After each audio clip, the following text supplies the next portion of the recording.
So the NBA All-Star Game is coming up. We have March Madness in about a month from now. We are going to be doing our mock draft 2.0 today. We kind of have a feel for what the NBA teams are doing this year, what the college prospects have been doing as well. So I am on TradeNBA.com. They fully have their 2021 mock draft set up. This is the best place to do a mock draft simulator generator. It's this website, TradeNBA.com. I'll leave a link in the description below. We're going to be doing a lottery draft. We're going to be doing the NBA official order. Obviously, we're not going to be doing a lottery system. I'm thinking that's what that means.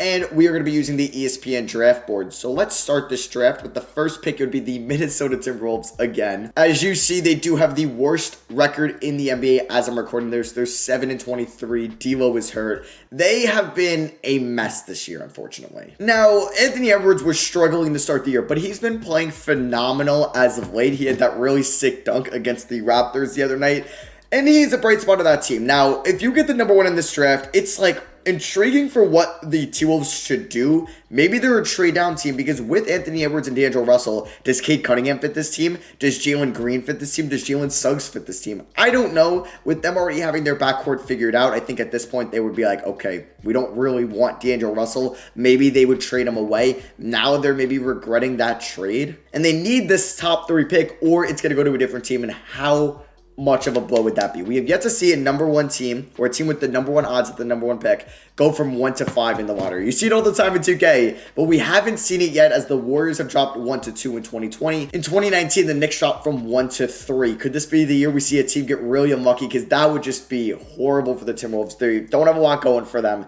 and they go from 1 to 5, which means they wouldn't even get their first round pick. It would go to Golden State in a loaded draft. That would just be horrible.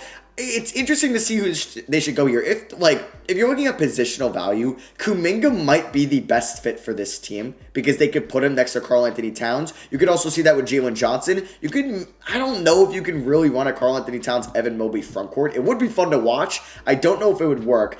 I think with the number one pick in the draft, they would go Jalen Green and roll Green or Edwards as their 3. I think that would probably make the most sense here. If they have Cade, kind of similar to D'Lo, somebody that really thrives with the ball in their hands. Yes, D'Lo is a better off-ball player, but with already Anthony Edwards kind of playing a similar role, I think Jalen Green would probably be the best bet. But if it were me, I would probably try to trade D'Angelo Russell and go with Cade Cunningham or Jalen Suggs. I don't know what you could get for D'Lo. I don't know what a team would give up for D'Angelo Russell. Maybe like a team like the Kings would take D'Lo and you could do D'Lo for Buddy Hield. I don't know. I'm just thinking of some random trade, right? So that's what I think they should do and trade this pick. There is no trade setting here, so we are going to be making the pick Jalen Green to the Minnesota Timberwolves. So next up, we have the Detroit Pistons. They used their 2020 top 10 pick on a ball handler in Killian Hayes, and honestly, they might really find a way to take another ball handler here in Cade Cunningham. So Luke Kennard was traded in the offseason. They've had an emerging star in Jeremy Grant as their 3/4. So I like Cade Cunningham here, but does Cade Cunningham and Killian Hayes work? I am not entirely sure. So I'm going to have them go Evan Mobley and kind of have that front court for the future of Jeremy Grant and Evan Mobley. Mobley is a freak freshman out of USC. He's averaging 17 points, 9 rebounds this year. He's also a fantastic passer for a 7-foot big man. He had a great game against Arizona State the other night where he pretty much dominated. He had 22 points, 9 rebounds, 7 assists. The man can kind of do it all, and I think he should be a top 3 pick in the draft no matter what. He's the best center prospect we have seen since DeAndre Ayton. I do like Evan Mobley more than I did of James Wiseman, and I think he's a for sure top 3 pick, no doubt about it. He will succeed in the NBA, and he is going to be going to the Pistons. So the Cleveland Cavaliers, man, they had such a good start to the season, but at this point, they are 10-20. They dealt with injuries. Maybe they trade Andre Drummond, maybe they don't. They ended up giving up a Bucks first and Dante Exum for Jared Allen. That looked like a great deal. Now, Darius Garland he's a solid point guard, right? He started off the season pretty good, but is he your franchise point guard?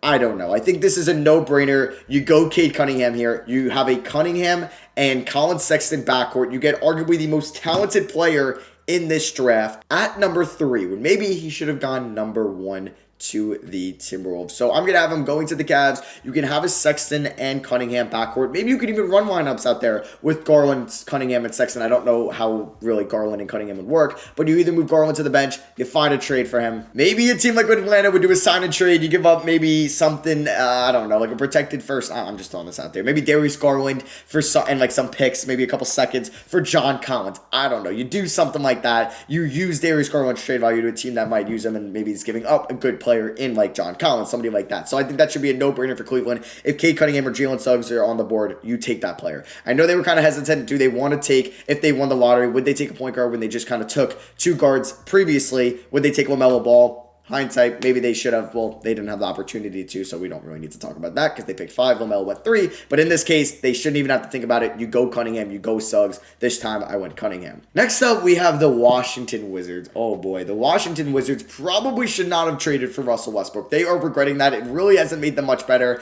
I thought they'd be the 8 seed. They've had some COVID issues. Probably the most COVID hit team so far this year. They didn't play for like 2 weeks.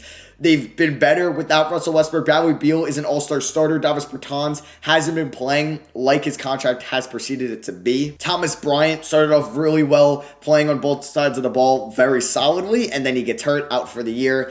They have a lot of messes. I think they could just go anything here. I think they go best player available, and with that pick, it would be Jalen Suggs out of Gonzaga, who can make a run for Cade Cunningham's money as the best point guard / player in this draft. Yeah, you already have your backcourt in Russ and Beal, but Russ isn't going to be there forever. He might not be there in 2 years. You take Jalen Suggs, even if he doesn't start in year 1, let Russ kind of mentor him, and then you could play him, even like similar minutes, just stagger them a little bit, and you have maybe a Beal and Suggs backcourt, or you end up trading Bradley Beal, and you have other young pieces to go along with Jalen Suggs. I don't think it would be smart for them to take like a Jalen Johnson or Jonathan Kuminga when we know Suggs is a top 4 player in this draft just because of positional need. And with positional value kind of deteriorating in the NBA and really it's positionalist basketball, you go best player available, especially when you have a lot of holes like the Washington Wizards. So next up we have the OKC Thunder, a team that has a plethora of picks in the next 10 years. They really can't go wrong with any of these picks. They could go Jonathan Kuminga, but they might be hesitant there because if they view somebody as a frontcourt guy,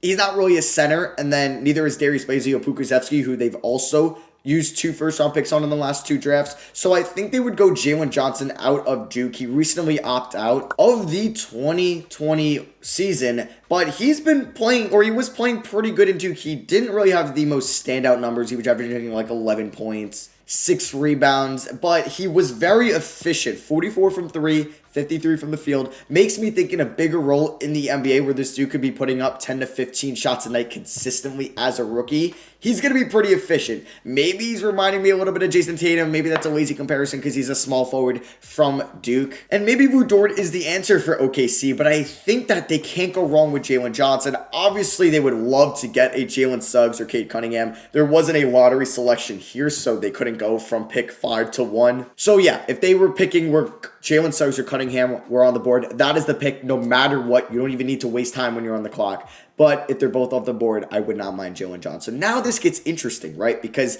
they have the swap from the Houston's 2021 pick. So on the TradeNBA.com's website, it says that Oklahoma City will receive the 2 most favorable of its 2021 first-round pick, Miami's 2021 first, and Houston's 2021 first. So wow, they are going to end up with potentially 2 top 5 picks if the Rockets pick isn't between 1 and 4. It is 1 through 4 protected, but that could be massive. Imagine they actually ended up with the 5th and 6th overall picks on draft night, building to that core of Lu Dort, Darius Bazley, Shai Gilgeous-Alexander, and others. Oh boy, and they can add a Jalen Johnson, or maybe they get lucky with their pick and they add, imagine they could add a Jalen Johnson and a Cade Cunningham, or a Jalen Johnson and a Jalen Suggs. Boom, Sam Presti, you genius. So they are on the board here at 6. And I think they would go a ball handler, Sharif Cooper, out of Auburn. Somebody that in the preseason really wasn't known to be a lottery pick, but he's been playing very well at Auburn this year. He's averaging 8.5 assists a night. The dude might be the best facilitator in this draft. That could be a hot take. I'm not saying he is the best, but he is one of the best. His efficiency hasn't been that good. He's scoring about 19.5 points a game on 37% from the field, 25% from 3. Not the best, but he has had his standout games this year, scoring 28 against Georgia, 28 against Missouri, 26 against Alabama. This guy can flat out score. The efficiency is a little worrisome, but teams really don't look at that. Anthony Edwards really didn't have all that good efficiency. LaMelo Ball, not all that good efficiency last year. Both those players went in the top 3. So efficiency really doesn't matter too much if you have the intangibles to be a really good NBA player. And I think Sharif Cooper and Jalen Johnson, Thunder in such a good spot. So here up in the top 6 picks so far, we have Jalen Green to the Timberwolves, Mobley to the Pistons, Cunningham to the Cavs, Jalen Suggs to the Wizards, Jalen Johnson to the Thunder, and Sharif Cooper to the Thunder. I really love the presentation on this website. Next up, we have the Orlando Magic, another interesting team, but they've also been depleted by injuries this year. Aaron Gordon's been out, Isaac's out for the year, Fultz is out for the year, Cole Anthony's been hurt. They're a lot better team, but they've been dealt with a lot of injuries. So you can look here, they are 12-18, and this could be the best for them looking at their future, adding a top 10 pick here. And there's a lot of guys on the board that could fit this team. Yes, they need some offensive help. And I think I really like Jonathan Kuminga. I think they should trade Aaron Gordon. I also said maybe they should trade Nikola Vucevic as well. But getting Jonathan Kuminga, this guy could be a great two-way player in the NBA. He's currently playing on the G League Ignite. He's been playing phenomenal. He's been playing like the #1 pick on the G League Ignite, and you're getting this guy. I know you might rather go for a shooting guard. You kind of already have your point guards. Yeah, you do have your franchise center. So you're kind of looking in between. Maybe an Evan Fournier upgrade your best option. He will be a free agent, but no. I think you get Jonathan Kuminga at 8. That is an absolute steal. Or excuse me, at pick 7, an absolute steal. And you move on from Aaron Gordon. You have Isaac and Jonathan Kuminga. Oh my God, as your forwards. That would just be amazing. Orlando, you got to make that happen. Just imagine the switching on defense. Oh, I'm getting excited. I'm getting too excited. So next up, we have the Pelicans, another team that is way too talented to be picking in the top 10, but they have been disappointing this year. Really, the acquisitions of Eric Bledsoe, but that was more on trading Drew Holiday, but Steven Adams haven't been working out all that much. I'm going to have them select James Bouknight out of UConn, who's just been a phenomenal scorer this year. Bouknight is also someone that could go to Orlando, but that is if Jonathan Kuminga wasn't on the board, but he was. But Bouknight to New Orleans could be phenomenal. Yeah, you already have Null, but you could always use wing depth. They have their point guards. I mean, we don't know what's going to happen with Lonzo Ball. Eric Bledsoe will probably be back next year. They used their lottery pick last year on Kyra Lewis Jr. So I don't really see them going primary ball handler. There's not really a big man on the board here that they could really go for. They already have their forwards in Ingram and Zion set. Why not get a guy who's been lighting it up at UConn this year, averaging 20 points, 5 rebounds, shooting 46 from the field, 31 from downtown. He is a sophomore, and he hasn't played all that much this year due to him being hurt. It was an elbow injury, but trust me, go watch his game against Creighton where he dropped 40 points. It was just a scoring masterpiece. So he's going to be my pick for the Pelicans at 8. Now, Atlanta at 9, another team that kind of has their roster figured out. They got Trae Young at the 1. They have Capella at the 5. I guess they're going to go with the Kung Gallo at the 4 with them moving on from John Collins most likely. They have their small forward, or at least one of their forwards for the future in DeAndre Hunter.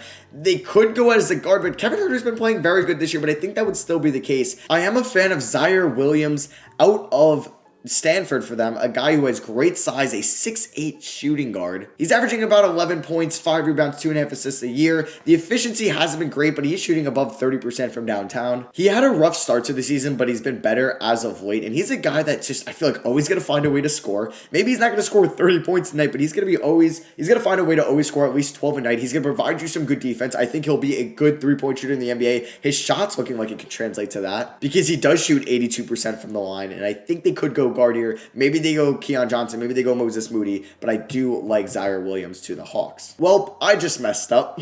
I accidentally just drafted Corey Kispert to the Rockets to get the swap from the Miami Heat. I don't think he will go in the lottery just because he's a senior, even though he's been phenomenal this year. Maybe he does go at the end of the lottery, but not to the Rockets. So I'm just, okay, so just forget about that. I'll just tell you who I would actually have them select. I can't believe I just accidentally hit draft. But I think the Houston Rockets, like, obviously they would like a big man next to Christian Wood. DeMarcus Cousins isn't the answer there. They have John Wall at the point guard position. We don't know what's going to happen with Victor Oladipo. Maybe they trade him. I still don't know why they didn't just keep Karis LeVert, or they didn't get Jared Allen either. But either way, I like Moses Moody for them, so I'm not going to press draft because we still are on the Kings pick. He's been very good at Arkansas so far, a freshman who's 6'6", averaging about, I think, 16 points a night, 5.5 rebounds, shooting 37 from 3, 84% from the line. This dude is going to be a good shooter at the next level. You know how the Rockets like to play. Obviously, it's not the same with like James Harden and Mike D'Antoni were there, but either way, they would just love a Moses Moody. I think he's probably a top 10 pick, or at least he's playing like one. So just in your mind, have him being there, not Corey Kispert. I messed up on that. So next up, we have the Sacramento Kings. And I'm going to have them going Scotty Barnes, the 6'9 small forward out of Florida State, who is a wonderful facilitator for somebody his size. He's averaging about 4 assists a night at Florida State. And imagine you have De'Aaron Fox, Tyrese Halliburton, and Scotty Barnes. You are just going to be watching one of the best passing clinics in the league. And I think that could be huge for them. Yeah, they should probably upgrade at big men. Marvin Bagley, probably not the answer there, but I think getting Scotty Barnes would just be massive for them just overall. With the 12th pick, I'm going to have the Chicago Bulls go Keon Johnson out of Tennessee. Maybe they end up trading away Zach LaVine. He's going to be on an expiring contract. They haven't made it to the playoffs with him as the number one, and I think Zach LaVine's a phenomenal player. I don't think he could be the best player on a team to go to the playoffs and lead a team to a conference championship, but boy, would he be a good number two. Oh my God, he would just be amazing. Imagine Zach LaVine in Philadelphia with Embiid. Ooh, that would just be so nice. So maybe they're looking at life without LaVine. It'll be an expiring deal. He's probably going to want $30 million a year. Maybe the Bulls look to trade him. They get one of the best prospects coming out of high school in Keon Johnson, who is a volunteer. He hasn't been that great this year, not shooting the ball particularly well, but boy, he looks like he could be a good player at the next level. His game against Kentucky in the beginning of the month where he scored 27 points makes me believe that. He will definitely need to work on his three-point shot and his free throws if he wants to be something at the next level. So the Knicks, who are currently a playoff team, we got 2 picks left here in the lottery, are getting this pick from the Dallas Mavericks from the Kristaps Porzingis trade. So the Knicks picking in the lottery, making the playoffs. Ooh, that would just be amazing. And I'm going to have them going the freshman out of LSU, Cameron Thomas, just to provide some scoring for this team. Yeah, they probably need a true small forward. I don't really know who they would take here.